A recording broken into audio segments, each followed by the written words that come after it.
ერთი რა უნდა მოვუმატოთ 30 თეთრა ხო ხის ახლა ავტობუსი მარშრუტკა ხო ხის 40 ერთადერთი წყარო არის რომ დავდივარ და ლუკმასაჭმელზე რომ მოვდივარ და ტრანსპორტი რაც არის ხო ის მაინც იყოს გამაგერი მოგუმატებს ვის უთხართ ეგ ვის უმატებს იმის ტრანსპორტის საკითხს ეგენი არის ქუჩის პროსტიტუტკები ქუჩის ხალი არის კადრებს იმაზე გერო კადრულობენ ამ კონკრეტულ შემთხვევაში ნაციონალები რა თქმა უნდა დედა დროუდია თინგე ემერეირება სატრანსპორტო განყოფილება მერიას არიან დავით ყოაზე ადრეს გაძვირება არის ხალხშია და შეგდოუძირებ ვერ მუშაობს ხალხი და კიდევ ტრანსპორტი რო გააძვირო ვარეს იქნება ხალხური მდგომარეობა ისედაც კიდევ გაძვირებულია გაჭირებულებს მაგრამ შეიძლება თავობა არ არსებობს ნორმალურია რა უნდა თქვა ახლა თუ კიდევ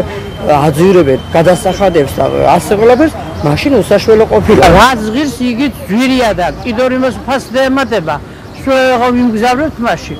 ჩემი აზრით არის უსამართლობა მაგის ზოგი ოჯახიდან 4 გადადის ზოგი 5 გადადის არავინ არ მუშაობს ოჯახში სიდან გადაიხადოს იმან ის ფული სკოლაში ვერ წავა ბავშვი თორექნა ფული სიდან გადაიხადოს